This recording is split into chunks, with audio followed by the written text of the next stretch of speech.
The first time someone tests you, the future of that relationship quietly shifts. Not because the moment is loud, but because it is measured.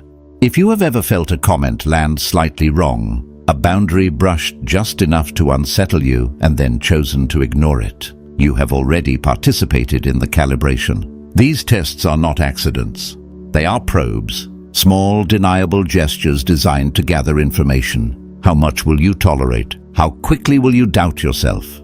Whether silence will be mistaken for composure or permission. Most people fail here not out of weakness, but out of a desire to preserve harmony. There are rules beneath subtle disrespect that determine who sets the frame and who adapts to it. Once you understand them, the first breach stops looking insignificant. It rarely announces itself. There is no raised voice, no confrontation, just a pause that lasts a fraction too long. A joke that lands slightly wrong, a decision made about you without you.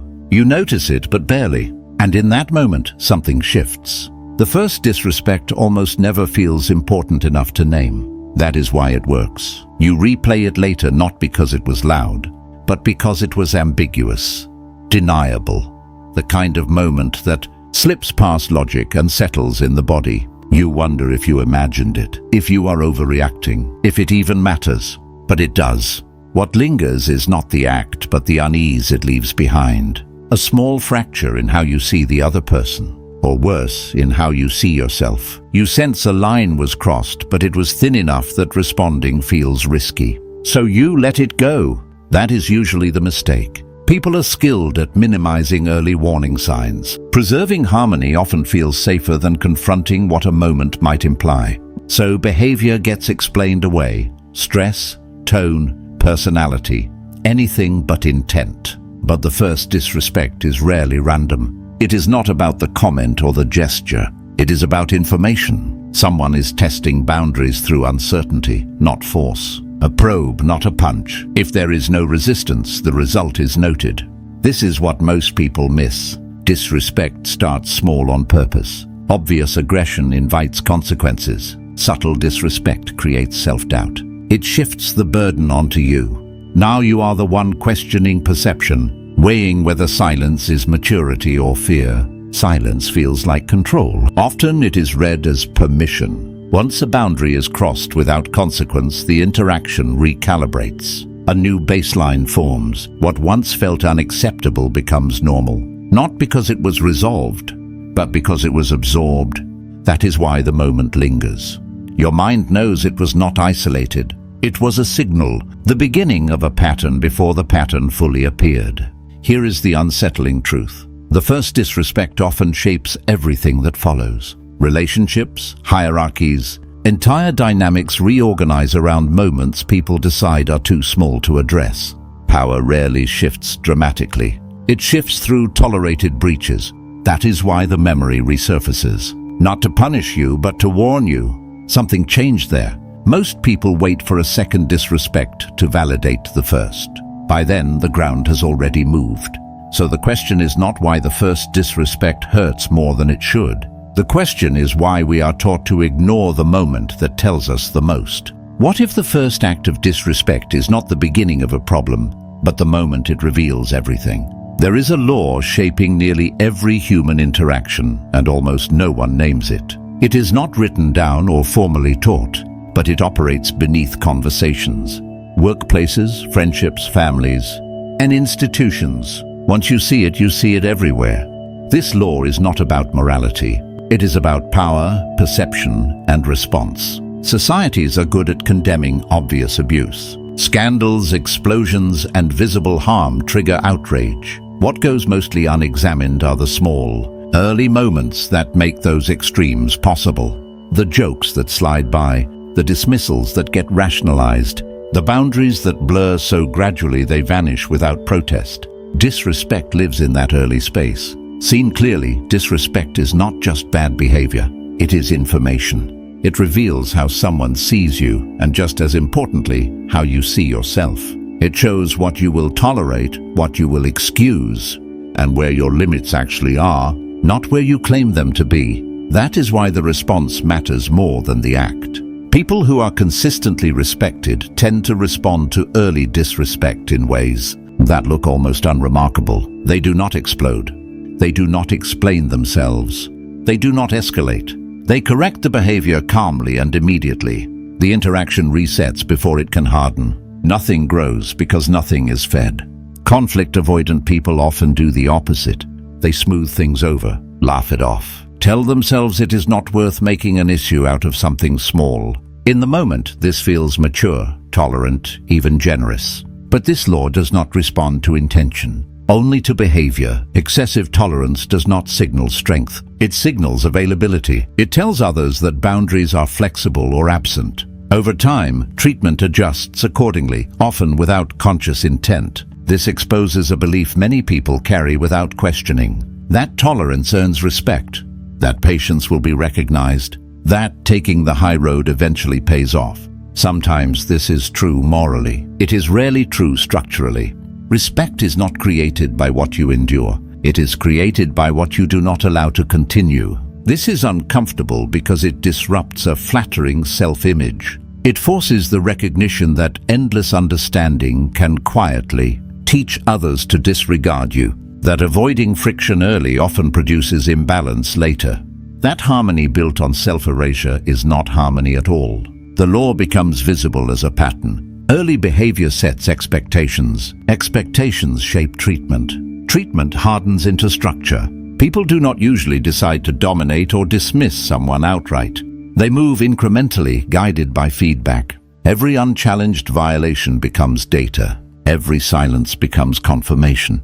That is why the first disrespect matters. It is not just a moment. It is a calibration. Once you see this, the question changes. You stop asking whether something was intentional and start asking whether it was corrected. You stop focusing on how unfair something feels and start noticing what it teaches. The law no one teaches is simple but not easy. The way you respond to small violations determines whether they stay small. And most people only learn it after the cost has already been paid. Power rarely arrives the way we imagine it. We picture authority imposed from above.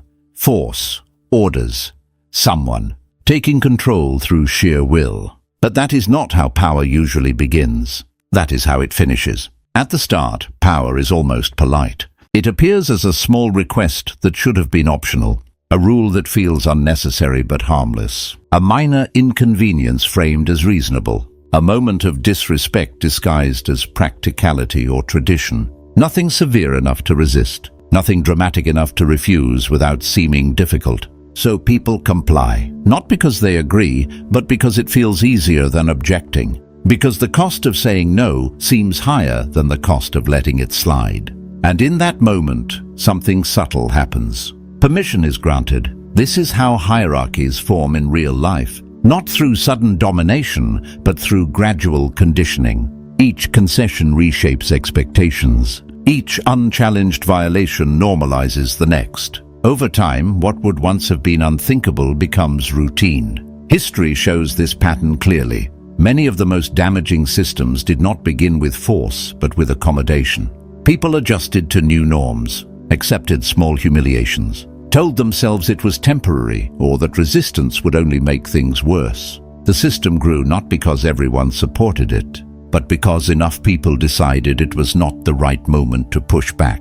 The same dynamic plays out every day on a smaller scale. Power tests before it takes. It probes boundaries quietly, watching for hesitation. The first test is never obvious because obvious tests provoke resistance. It is subtle by design, easy to excuse, easy to rationalize, easy to ignore. Once the answer is silence, the next test comes faster. Psychologically, this is boundary erosion. A boundary crossed once without consequence weakens. A boundary crossed repeatedly stops being perceived as a boundary at all. Restoring it later becomes far harder than defending it would have been at the start. This is why the first act matters more than the 100th.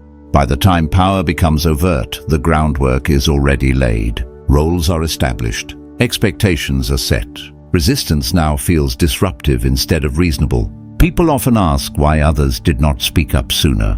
Why behavior that seems unacceptable in hindsight was tolerated at all. The answer is almost always the same. Each step, taken alone, felt too small to fight. It was the accumulation that became unbearable. But by then, the cost of resistance had multiplied. Disrespect works the same way. Seen in isolation, it feels minor. A tone, a dismissal, a line crossed and quickly glossed over. But in sequence, it is the opening move, the first permission granted, the signal that a boundary is negotiable. Power does not need aggression when it has compliance. It does not need force when it has hesitation. It grows in the space between discomfort and action, feeding on pauses, doubts, and delays. This reframes power entirely. It is not built by those who push hardest. It is built by those who meet the least resistance. And the most decisive moment is almost never the loudest one. It is the first moment you consider speaking up and decide not to. Most boundary tests are not planned. They are not preceded by conscious intent or strategy. They emerge reflexively, shaped by how humans evolved to navigate social environments. To understand this, you have to let go of the idea that disrespect is primarily emotional. Most of the time it is informational. Humans are status sensitive by design. Long before laws or institutions, survival depended on reading social signals accurately. Who could interrupt whom? Who had to listen? Who could take without consequence? These cues determined access to safety, belonging, and influence. That wiring never disappeared. From early childhood, people map the social world through trial and feedback. A child interrupts one adult and is corrected, interrupts another and is not. The lesson is not verbal, it is embodied. Over time, the brain builds an internal model of where resistance exists and where it does not. Disrespect is one of the lowest risk tools for gathering this information. It costs very little to speak over someone, dismiss an idea, or ignore a boundary once. If there is pushback, the behavior can be reframed as a misunderstanding. If there is none, the information is logged. Expectations update. The hierarchy becomes clearer. This is why disrespect often feels casual or even playful. It is not meant to provoke outrage. It is meant to observe reaction. The psychological question being asked is simple.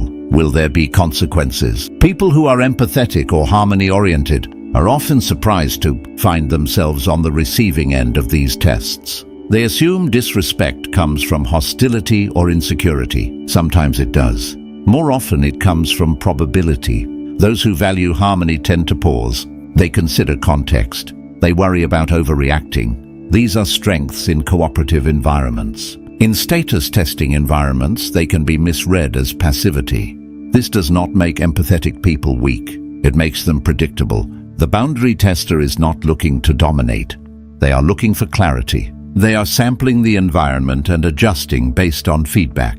When feedback is delayed or absent, the system adapts in one direction. Importantly, this process is rarely malicious. Many people who disrespect others would reject the idea that they are doing something calculated. From their perspective, they are simply responding to what feels permissible. Adaptation follows rules even when intention is absent. Seen this way, the dynamic becomes structural rather than personal. The discomfort of disrespect comes less from the act itself than from what it implies. That, in that moment, the system predicted no response. That realization is unsettling because it shifts agency. Not blame, but responsibility. Social treatment is shaped as much by response as by character. This is also why delayed reactions are ineffective. The test has already returned its result. The data has been collected. Responding later may feel satisfying, but psychologically the moment has passed. The test was never about right or wrong. It was about timing. Understanding this does not require aggression or suspicion. It requires precision. Boundaries are not defended through force, but through clarity. A calm, immediate correction communicates more information than escalation ever could. The uncomfortable insight is this: most people who disrespect others are not villains. They are participants in a system that rewards certain responses and discourages others. They are not inventing the rules. They are following them. And once you understand the rules, the outcome stops being confusing. Ignoring disrespect feels reasonable. It feels calm, mature, controlled, in the moment. Silence can even feel powerful. like you are refusing to engage with something beneath you. Many people tell themselves they are taking the high road. Psychologically, the effect is usually the opposite. Silence is not interpreted as neutrality. It is interpreted as safety. When a boundary is tested and nothing happens, the other person's nervous system relaxes.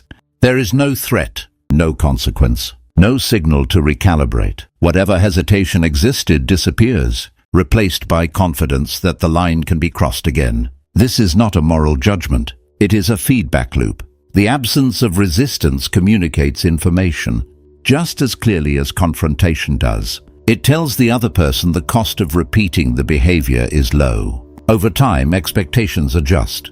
What began as a single moment becomes a pattern, not because of intent, but because nothing interrupts it.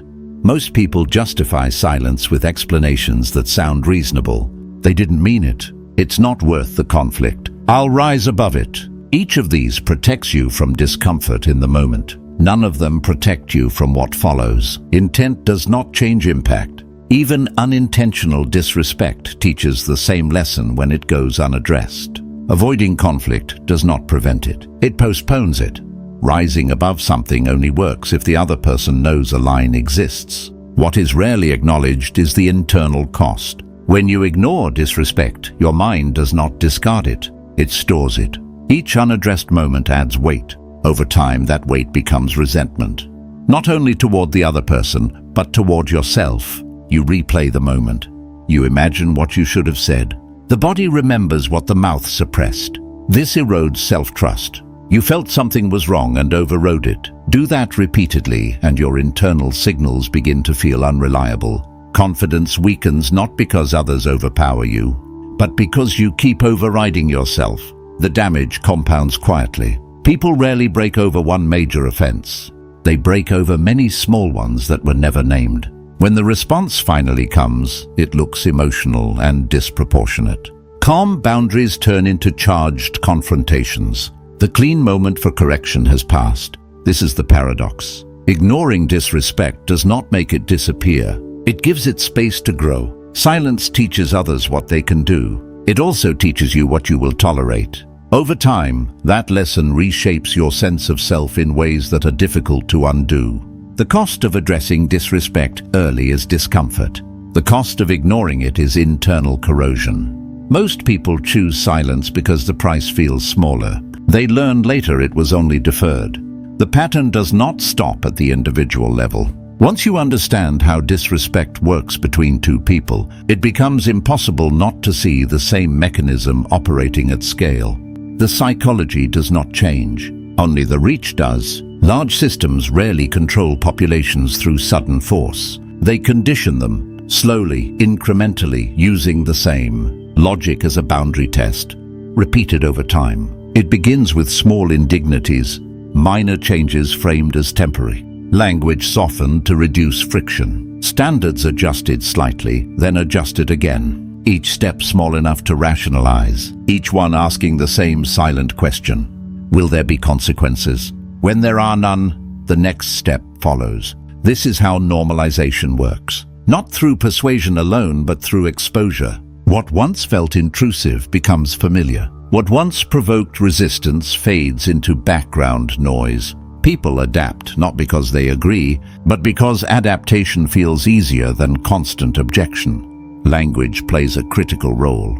Words shift to make new realities feel less threatening. Discomfort is reframed as responsibility. Loss becomes progress. Definitions stretch just enough that the original boundary becomes hard to locate. There is no need for villains here, only incentives and feedback. Institutions behave like people. They push until they encounter resistance. When resistance is delayed or absent, the system learns that the push was acceptable. What makes this unsettling is how familiar it feels. Just like in personal relationships, most people do not resist early because the change feels minor, not worth the effort. There are bigger problems, better battles to choose. The calculation is always short-term. The cost of speaking now versus the hope that things will settle on their own. They rarely do. By the time resistance becomes widespread, the landscape has shifted. Reversing course now requires far more energy than preventing it ever would have. What once would have been rejected outright is now defended as necessary, inevitable, or already decided. At that point, dissent is reframed as disruption. Those who object are no longer protecting a boundary. They are challenging the new normal. This is why control often feels invisible until it feels inescapable. The same law operates in friendships, workplaces, cultures, and governments. Early violations set precedents. Precedents become expectations. Expectations harden into systems. Power grows not because people are forced into submission, but because they are conditioned to accept less. Each silence reinforces the structure. Each hesitation becomes data. Once you see this, the connection between the personal and the political becomes unavoidable. How a person responds to small disrespect is not separate from how societies respond to small overreach. The scale changes. The mechanism does not. And just like in personal dynamics, the decisive moments are rarely dramatic.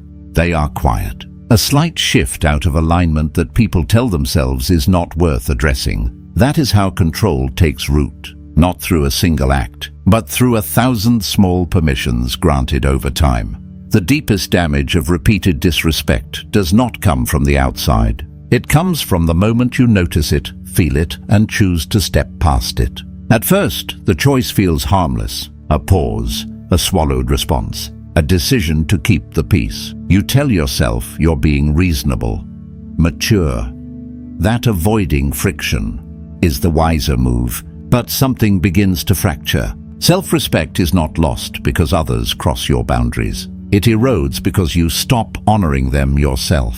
Each time you ignore the internal signal that says something is wrong, you teach yourself not to trust your own perception. A gap forms between what you feel and what you allow. That gap is self-betrayal. It shows up quietly, a vague shame without a clear source, a low-grade guilt that doesn't quite belong anywhere, persistent self-doubt. You replay moments, questioning your instincts. Was it nothing? Were you overreacting? Maybe this is just how things work. The split widens. On one side is who you know yourself to be. On the other is the version of you that keeps adapting to situations, where your boundaries are optional. Holding both at once is exhausting. The fatigue isn't from the other person. It's from the internal negotiation. This is why repeated disrespect drains you even when nothing dramatic happens. The cost comes from constantly choosing comfort over clarity, from explaining away behavior your instincts already understood. There is a specific kind of shame that comes from knowing you should have spoken and didn't. It's not loud. It doesn't explode. It settles. Over time, it changes how you stand, how you speak, how much space you believe you're allowed to take. This is often mistaken for low confidence. It isn't. It's misalignment. Boundary defense is misunderstood as aggression or ego. In reality, it's coherence. It's bringing your external behavior back into alignment with your internal truth. When you calmly defend a boundary, you are not attacking the other person.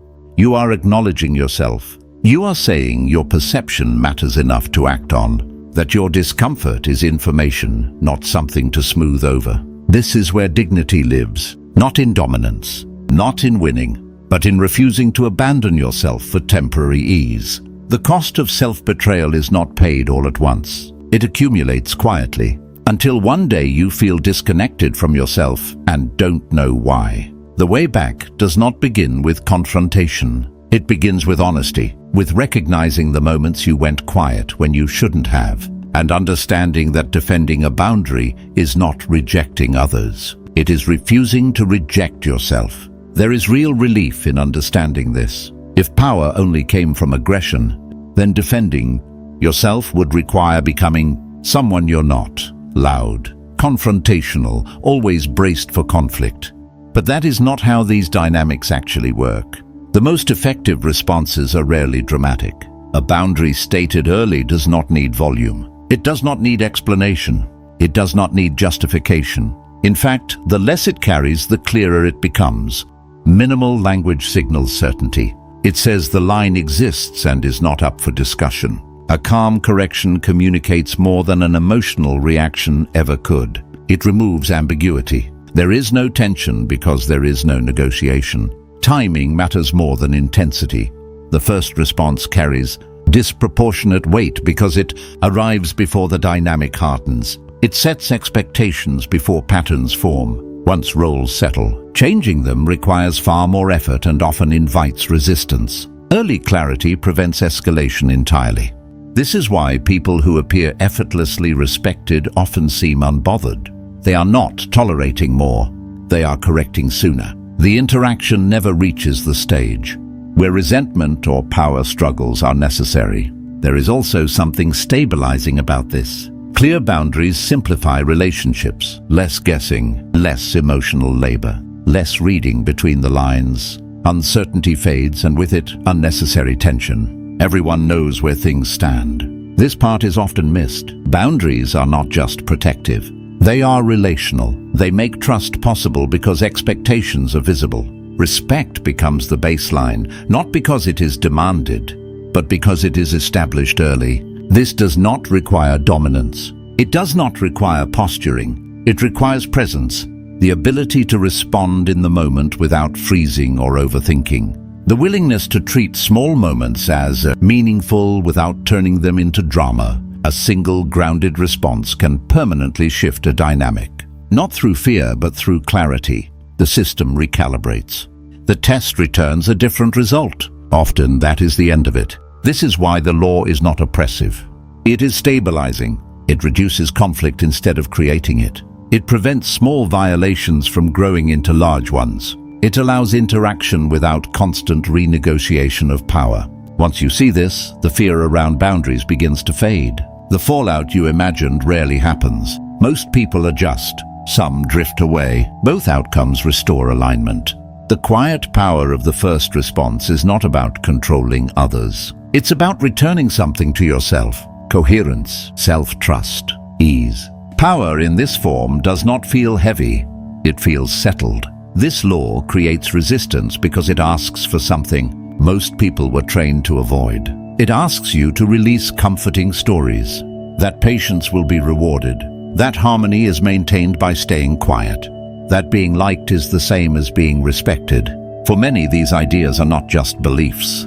They are identity. Letting them go can feel like losing ground.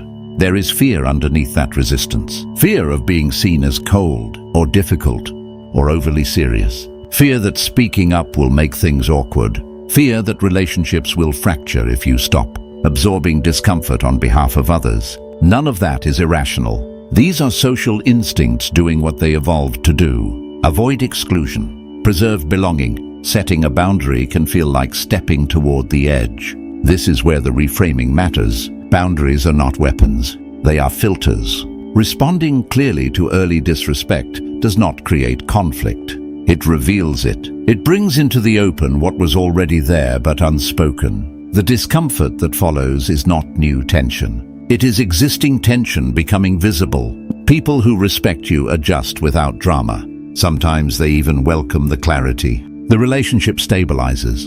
Trust deepens. Nothing is lost. Those who do not adjust reveal something important. Not about you, but about the role they expected you to play.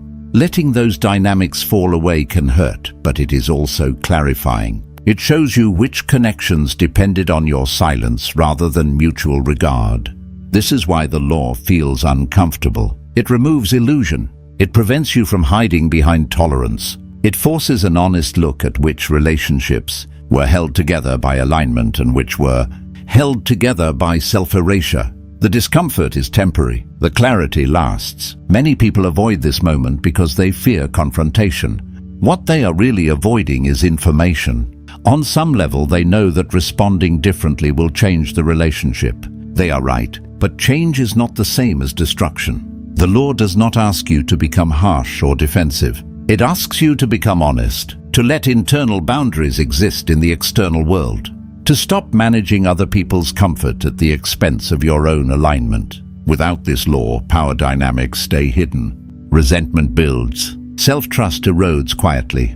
With it, interactions simplify. Relationships either strengthen or fall away. In both cases, something stabilizes. The law does not make life colder. It makes it clearer. And clarity, uncomfortable at first, is often where peace begins. Think back to that first moment. The pause, the tone, the comment that landed just slightly wrong. At the time, it felt small, easy to dismiss, easy to carry past. You told yourself it was nothing and life moved on. Seen through this lens, it looks different. That moment was not the start of conflict. It was the moment of choice. Nothing had escalated yet. No pattern had formed. No roles were fixed. The system was still open, still responsive. What followed did not depend on who the other person was. It depended on what that moment was allowed to mean. This is why the first disrespect carries such quiet weight. It arrives before narratives harden, before resentment builds, before anyone feels justified. It is the last point where clarity costs very little and changes a great deal. Most people miss it because they are waiting for something louder, something obvious enough to demand action. But power does not announce itself that way. It waits to see if it has been noticed. Once you understand this, the memory shifts. The discomfort you felt was not overreaction. It was perception. Your mind recognized a test before language caught up. The unease was not weakness. It was early awareness. That is where things change. Not because you become confrontational, not because you harden or guard yourself, but because you stop abandoning those early signals. You begin to trust the first response your body offers before your mind explains it away. The world responds to that. Dynamics simplify. Some interactions lighten. Others fall away quietly. What remains feels cleaner, less strained. You replay conversations less. You doubt yourself less. Presence replaces vigilance. Nothing dramatic happens. And that is the point. This law does not turn life into constant battles. It reduces the need for them. It closes doors early so they do not have to be slammed later. It replaces emotional build-up with small moments of clarity. Once you see it, you cannot unsee it. You notice how often power is decided in passing, how often respect is negotiated silently, how many conflicts begin not with cruelty but with hesitation. And you notice something else. When you stop ignoring that first moment, when you respond with quiet presence instead of silence, the system adjusts. Not because you demanded control, but because you removed ambiguity. The law was always there. What changed was your willingness to meet the moment when it first appeared. From then on, the world does not feel harsher, it feels honest.